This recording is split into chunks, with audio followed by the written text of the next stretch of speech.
ভাবুন তো, বিশ্বের সবচেয়ে ক্ষমতাধর দেশ ভাবলো দাবার বোর্ডের রাজাটাকে সরিয়ে দিলেই পুরো খেলাটা শেষ হয়ে যাবে। তারা ভাবলো ইরানের সুপ্রিম লিডার আয়াতুল্লাহ খামিনিকে সরিয়ে দিলেই তেহরান হাঁটু গেড়ে বসে পড়বে, ঠিক যেমনটা ভেনিজুয়েলায় হয়েছিল। কিন্তু আর ঠিক এখানেই গল্পের মোড় ঘুরে গেল। আত্মসমর্পণ তো দূর, ইরান যা করলো তা দেখে ওয়াশিংটনের পেন্টাগন থেকে তেল আবিবের ওয়ার রুম সবার কপালে এখন চিন্তার ভাঁজ। আকাশ লাল হয়ে গেছে আগুনের গোলায়, মিসাইল বৃষ্টির মতো ঝরছে। আর পাকিস্তান, সেখানে আমেরিকার নিজের দূতাবাসই আজ জ্বলছে। দর্শক, গত 48 ঘন্টায় বিশ্ব রাজনীতিতে যে ভূমিকম্প হয়েছে তা গত কয়েক দশকে আমরা দেখিনি। খবরটা তো আপনারা জানেনই, ইরানের supreme leader Syed Ayatollah Ali শাম খামিনি সাহেব আর নেই। আমেরিকা এবং ইসরায়েলের যৌথ অপারেশনে তাকে সরিয়ে দেওয়া হয়েছে। সাধারণত কি হয় যখন কোনো দেশের সর্বেসর্বা, যিনি কেবল রাজনৈতিক নেতাই নন বরং আধ্যাত্মিক গুরুও বটে, তিনি যখন মারা যান তখন সেই দেশটি মানসিকভাবে ভেঙে পড়ে। আমেরিকাও ঠিক এটাই আশা করেছিল। তাদের ক্যালকুলেশন ছিল খুব সিম্পল, সাপের মাথা কেটে দাও, শরীর এমনিতেই নিস্তেজ হয়ে যাবে। তারা আশা করেছিল ইরান ভয় পাবে, চুপসে যাবে, হয়তো অভ্যন্তরীণ দ্বন্দ্বে লিপ্ত হবে। কিন্তু দেখুন, জিওপলিটিক্সে 1+1 সবসময় 2 হয় না। ইরান চুপ তো থাকেইনি, বরং তারা তাদের সেই ভয়ঙ্কর রূপ দেখিয়েছে যা দেখার জন্য হয়তো খোদ ট্রাম্প প্রশাসনও প্রস্তুত ছিল না। তেল আবিবের আকাশে এখন আর তারা দেখা যাচ্ছে না, দেখা যাচ্ছে কেবল ইন্টারসেপ্টার মিসাইলের ঝলকানি, সাইরেনের শব্দে কান পাতা দেয়। আজকের ভিডিওতে আমরা ইমোশন বা গুজব নয়, একদম হার্ডকোর ফ্যাক্টস এবং স্ট্র্যাটেজি নিয়ে কথা বলবো। কেন পাকিস্তান জ্বলছে, কেন আমেরিকা তাদের সবচেয়ে দামি B-2 বম্বার বের করতে বাধ্য হলো, আর কেন এই যুদ্ধটা আমেরিকার ধারণার চেয়েও অনেক বেশি দীর্ঘ হতে চলেছে। মূল আলোচনায় ঢোকার আগে আজকের ভিডিওর প্রধান 3টি ব্রেকিং পয়েন্ট এক নজরে একটু দেখে নেওয়া যাক। আজকের প্রথম বড় ব্রেকিং, ইরানের পাল্টা আঘাত। খামেনি সাহেবের মৃত্যুর পর সবাই যখন ভাবছিল ইরান ব্যাকফুটে যাবে, তখন ইরান তাদের গোপন আন্ডারগ্রাউন্ড মিসাইল সিটি থেকে এমন এক আক্রমণ শুরু করেছে যা ইসরায়েলের আয়রন ডোমকেও চ্যালেঞ্জ জানাচ্ছে। আমরা বিশ্লেষণ করব ইরানের এই মোজাইক ডিফেন্স স্ট্র্যাটেজি নিয়ে। দ্বিতীয় খবর, যা অত্যন্ত শকিং, আমাদের প্রতিবেশী দেশ পাকিস্তান। খামেনির মৃত্যুর প্রভাব ইসলামাবাদ আর করাচিতে এমনভাবে পড়েছে যে ক্ষুব্ধ জনতা আমেরিকার কনসুলেট বা কূটনৈতিক ভবনে হামলা চালিয়েছে। পরিস্থিতি এতটাই ভয়ানক যে আমেরিকার মেরিন কমান্ডোদের গুলি চালাতে হয়েছে এবং লাশের পাহাড় জমেছে। কেন পাকিস্তানের সরকার চুপ আর জনতা রাস্তায়? এই সমীকরণটা আমরা মেলাবো। তৃতীয় এবং অত্যন্ত গুরুত্বপূর্ণ বিষয় হলো ভবিষ্যতের যুদ্ধ বা ফিউচার ওয়ারফেয়ার। আমেরিকা এই যুদ্ধে কেবল বোমা ফেলছে না, তারা ব্যবহার করছে পেন্টাগন ক্লাউড এবং আর্টিফিশিয়াল ইন্টেলিজেন্স। কিভাবে একটি কম্পিউটার প্রোগ্রাম ঠিক করছে কাকে মারতে হবে, আর ইরানের তেল অবরোধ কিভাবে পুরো বিশ্ব অর্থনীতির টুটি চেপে ধরেছে।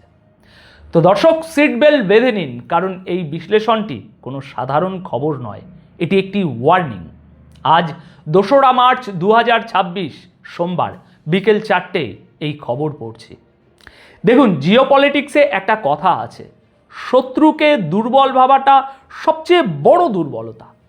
আমেরিকা এবং ইসরায়েল এই অপারেশনটি চালানোর সময় একটা খুব বড় ভুল অঙ্ক কষেছিল। তারা ইরানকে ভেনিজুয়েলার সাথে গুলিয়ে ফেলেছিল। আপনাদের মনে আছে ভেনিজুয়েলার কথা? সেখানে যখন মাদুরোকে ক্ষমতাচ্যুত করা বা সরিয়ে দেওয়া হয়েছিল, তখন ভেনিজুয়েলার জনগণ কিন্তু রাস্তায় নেমে আমেরিকার বিরুদ্ধে যুদ্ধ করেনি। তারা অনেকটা মেনেই নিয়েছিল অথবা চুপচাপ ছিল। আমেরিকা ভেবেছিল খামেনির ক্ষেত্রেও একই স্ক্রিপ্ট কাজ করবে। তারা ভেবেছিল খামেনি চলে গেলে ইরানের মানুষ হাঁপ ছেড়ে বাঁচবে, নতুন কোনো পুতুল সরকার বসানো সহজ হবে ইরানে। কিন্তু দর্শক, এখানেই হচ্ছে আসল জিওপলিটিক্যাল মাস্টার স্ট্রোক। ইরান কি নয়, ভেনিজুয়েলা নয়। খামেনি কেবল একজন প্রেসিডেন্ট বা প্রধানমন্ত্রী ছিলেন না, তিনি ছিলেন একটা আইডিওলজি বা মতাদর্শের প্রতীক। সারা বিশ্বের মুসলিম সম্প্রদায়ের মানুষের কাছে তিনি ছিলেন একটা আবেগের নাম। যখন আপনি কোনো রাজনৈতিক নেতাকে মারেন, তখন আপনি একটি দলকে আঘাত করেন, কিন্তু যখন আপনি কোনো ধর্মীয় বা আধ্যাত্মিক নেতাকে মারেন, তখন আপনি মানুষের বিশ্বাসে আঘাত করেন। আর বিশ্বাসের আঘাত মানুষ সহজে ভোলে না। আজকের ফুটেজগুলো দেখুন, ইরানের রাস্তায় লাখো মানুষের ঢল, তারা শোক পালন করছে, কিন্তু সেই শোকের মধ্যে কান্নার চেয়ে প্রতিহিংসার আগুন বেশি। তারা বুকে হাত চাপড়াচ্ছে আর বলছে আমরা প্রস্তুত। এই যে জনসমুদ্র, এটা আমেরিকার স্যাটেলাইটে ধরা পড়ছে না। পেন্টাগনের জেনারেলরা যখন এই দৃশ্য দেখছেন, তারা বুঝতে পারছেন যে তারা মৌচাকে ঢিল নয়, বরং আগ্নেয়গিরিতে হাত দিয়েছেন।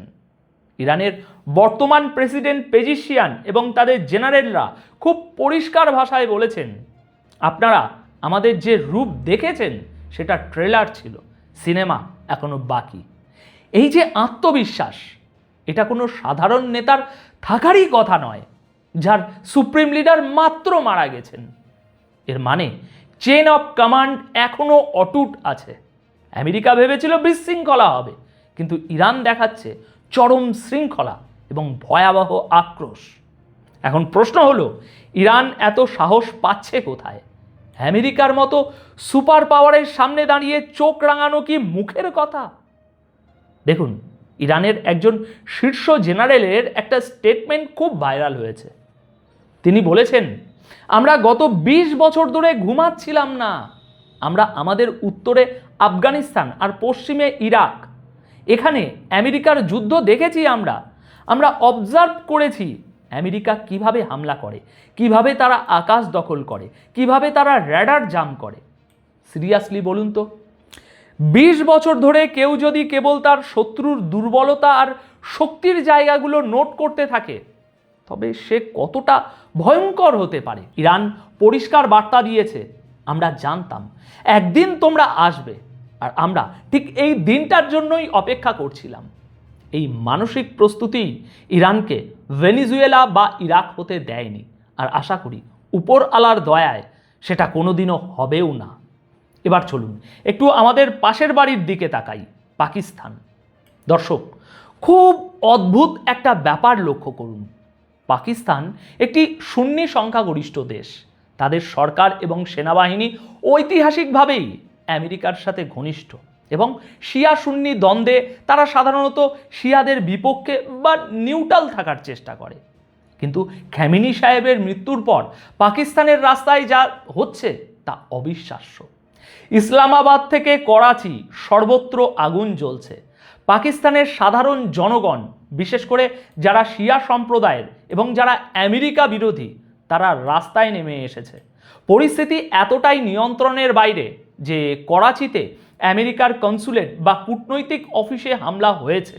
সবচেয়ে ভয়াবহ খবর হলো, সেখানে আমেরিকার যে মেরিন কমান্ডোরা নিরাপত্তার দায়িত্বে ছিলেন, তারা বাধ্য হয়ে গুলি চালিয়েছে। রিপোর্ট অনুযায়ী অন্তত 9 জন সাধারণ নাগরিক নিহত হয়েছেন। ভাবুন একবার, একটা দেশের ভিতরে বিদেশি সৈন্যরা সেই দেশের নাগরিকদের গুলি করে মারছে। এটা কত বড় একটা সার্বভৌমত্ব লঙ্ঘন, কত বড় একটা অরাজকতা। পাকিস্তানের সরকার এখন উভয় সংকটে। একদিকে তারা আমেরিকার ডলার এবং IMF এর ঋণের ওপর বেঁচে আছে, তাই তারা আমেরিকার বিরুদ্ধে টু শব্দটি করতে পারছে না। অন্যদিকে তাদের নিজেদের জনগণ আমেরিকার অ্যাম্বাসি পুড়িয়ে দিতে চাইছে। পাকিস্তান সরকার আগে ইরানকে কথা দিয়েছিল যে ইসরায়েলের বিরুদ্ধে তারা সাথে থাকবে, কিন্তু এখন তারা ইঁদুরের মতো গর্তে লুকিয়ে আছে। তাদের এই দ্বিমুখী আচরণ বা হিপোক্রেসি এখন তাদের নিজেদের জনরোষের কারণ হয়ে দাঁড়িয়েছে। এই ঘটনা প্রমাণ করে খামেনি কেবল ইরানের নেতা ছিলেন না, এই অঞ্চলের জিও পলিটিক্সে তার প্রভাব ছিল বর্ডারের ওপারেও। পাকিস্তান আজ কার্যত গৃহযুদ্ধের মতো পরিস্থিতিতে দাঁড়িয়ে আছে কেবল এই একটা ঘটনার জেরে। গিলগিট বাল্টিস্তানে আমেরিকার অবজারভার অফিসে আগুন দেয়া হয়েছে। আমেরিকা পাকিস্তানে তাদের নাগরিকদের জন্য সর্বোচ্চ সতর্কতা জারি করেছে। দর্শক, এই আগুন কিন্তু সহজে নিভবে না। এখন আসুন দেখি আমেরিকা কি করছে। মার খেয়ে কি আমেরিকা বসে আছে? একদম না। আমেরিকা শুরু করেছে অপারেশন এপিক ফিউরি। নামটা শুনেই বুঝতে পারছেন নিশ্চিত তারা কতটা ক্ষিপ্ত। কিন্তু এই যুদ্ধে আমেরিকা যা ব্যবহার করছে তা আমাদের ভবিষ্যৎ যুদ্ধের একটা ভয়ানক ছবি তুলে ধরে। আমেরিকা বুঝতে পেরেছে যে ইরানের ওই মাটির নিচের সুড়ঙ্গগুলো সাধারণ মিসাইলে ধ্বংস হবে না। তাই তারা বের করেছে তাদের তুরুপের তাস B-2 স্পিরিট স্টেলথ বম্বার। এই বিমানগুলো র্যাডারে ধরা পড়ে না এবং এগুলো মাটির অনেক গভীরে আঘাত আনতে সক্ষম। বিশাল বিশাল বাংকার বাস্টার বোমা বহন করে। তারা ইরানের পাহাড়গুলো লক্ষ্য করে হাজার হাজার পাউন্ডের যে ওজন, সেই ওজনের বোমা ফেলছে। উদ্দেশ্য একটাই, ইরানের সেই মিসাইল সিটিগুলোকে মাটির সাথেই কবর দেওয়া। কিন্তু এখানেই শেষ নয়। আমেরিকা এই যুদ্ধে ব্যবহার করছে আর্টিফিশিয়াল ইন্টেলিজেন্স। পেন্টাগনের নিজস্ব ক্লাউড কম্পিউটিং এবং AI সিস্টেম ঠিক করে দিচ্ছে কোথায় বোমা মারতে হবে। মানে আগে মানুষ ঠিক টার্গেট ঠিক করতো, এখন অ্যালগোরিদম ঠিক করছে। এটা একটা নতুন যুগের যুদ্ধ, যেখানে মেশিনের বুদ্ধিমত্তার সাথে মানুষের বুদ্ধিমত্তা সব মিলেমিশে একাকার। ট্রাম্প প্রশাসন দাবি করছে তারা ইতিমধ্যে ইরানের 9টি যুদ্ধজাহাজ ডুবিয়ে দিয়েছে। তারা স্যাটেলাইট ইমেজ প্রকাশ করে দেখাচ্ছে, দেখো কাল এখানে জাহাজ ছিল, আজ নেই। আমেরিকা তাদের F-22, F-35, F-16 সব ধরনের ফাইটার জেট আকাশে নামিয়ে দিয়েছে। মনে হচ্ছে তারা তাদের অস্ত্রের যে ভান্ডার সেই ক্যাটলগ খুলে বসেছে বিশ্বের কাছে শো অফ করার জন্য। তবে একটা মজার এবং চিন্তার বিষয় আছে। ওয়াল স্ট্রিট জার্নালের রিপোর্ট বলছে আমেরিকার এই যে হাইটেক ইন্টারসেপ্টার মিসাইল যেমন পেট্রিয়ট বা থার্ড, এগুলোর স্টক কিন্তু অফুরন্ত নয়। ইরানের সস্তা ড্রোন এবং মিসাইল ঝাঁকে ঝাঁকে আসছে, আর আমেরিকা সেগুলোকে আটকাতে কোটি কোটি ডলারের মিসাইল খরচ করছে। এটাকে বলে কস্ট অ্যাসিমেট্রি। যদি ইরান এভাবে টানা 1 মাস হামলা চালায়, আমেরিকার মিসাইল ভান্ডারের টান পড়তে বাধ্য। আর তখন কি আমেরিকার এয়ার ডিফেন্স ফেল করবে? এই প্রশ্নটাই এখন সবচেয়ে বড় ভয়ের কারণ। ডোনাল্ড ট্রাম্প, যিনি প্রথমে ভেবেছিলেন এটা 1 বা 2 দিনের খেলা, তিনি এখন সুর পাল্টে বলছেন এই যুদ্ধ 5 সপ্তাহ বা তার বেশি চলতে পারে। খেলাটা কিন্তু এখানেই শেষ নয়। যখন একজন আমেরিকান প্রেসিডেন্ট যুদ্ধের সময়সীমা বাড়াচ্ছেন, তার মানে তারা বুঝতে পেরেছেন প্রতিপক্ষ সহজে হার মানবে না। এদিকে ইরান যখন দেখলো যে তারা আমেরিকার সাথে আকাশ যুদ্ধে পেরে উঠছে না, তারা তাদের সবচেয়ে বড় অস্ত্রটি ব্যবহার করলো। না, সেটা নিউক্লিয়ার বোমা নয়, অন্তত এখনও নয়। এটা হলো জিওগ্রাফি বা ভূগোল। হরমুজ প্রণালী বিশ্বের তেলের লাইফ লাইন। ইরান ঘোষণা দেয়নি, কিন্তু কার্যত তারা এই পথটি বন্ধ করে দিয়েছে। ওমান উপসাগর এবং পারস্য উপসাগরে এখন তেলের ট্যাঙ্কারগুলো স্থবির হয়ে দাঁড়িয়ে আছে। কেউ নড়তে সাহস পাচ্ছে না, কারণ নড়লেই মিসাইল বা মাইন। আমেরিকা দাবি করছে ইরান অনেকগুলো ট্যাঙ্কার ডুবিয়ে দিয়েছে। ইরান বলছে আমেরিকা ডুবিয়েছে। কে ডুবিয়েছে সেটা বড় কথা নয়, বড় কথা হলো তেল আসা বন্ধ। কাতার, কুয়েত, সৌদি আরব সবার তেল এই পথ দিয়েই বের হয়। শত শত জাহাজ এখন সাগরে নোঙর ফেলে বসে আছে। এর মানে কি জানেন? এর মানে হলো বিশ্ববাজারে তেলের সংকট এবং ভয়াবহ মূল্য বৃদ্ধি, সাপ্লাই চেন ভেঙে পড়ার উপক্রম। ইরান জানে আমেরিকাকে হয়তো সামরিকভাবে হারানো যাবে না, কিন্তু বিশ্ব অর্থনীতিকে জিম্মি করে আমেরিকাকে চাপে ফেলা সম্ভব। ওমানের জলসীমায় এখন বারুদের গন্ধ। যে জল দিয়ে বিশ্বের সমৃদ্ধি আসত, সেই জল এখন মৃত্যুপুরী। ইরান পরিষ্কার বুঝিয়ে দিয়েছে, আমরা যদি শান্তিতে থাকতে না পারি, তবে বিশ্বের কেউ শান্তিতে থাকবে না। এখন পরিশেষে একটা কথাই বলবো দর্শক, খামেনির মৃত্যুতে যারা ভেবেছিল সব শান্ত হয়ে যাবে, তারা এখন দেখছে তাদের সব হিসাব ওলটপালট হয়ে যাচ্ছে। ইরান তাদের নূতন অন্তর্বর্তীকালীন সুপ্রিম লিডার হিসাবে আয়াতুল্লাহ আলী রেজা আরাফিকে নিয়োগ দিয়েছে। নেতৃত্ব শূন্য থাকেনি, বরং প্রতিশোধের স্পৃহা আরও বেড়েছে। ইরানের সিকিউরিটি চিফ আলী লারিজানি সাফ জানিয়ে দিয়েছেন, যুদ্ধ শেষ না হওয়া পর্যন্ত আমেরিকার সাথে কোনো আলোচনা নয়, নেগোসিয়েশনের দরজা বন্ধ।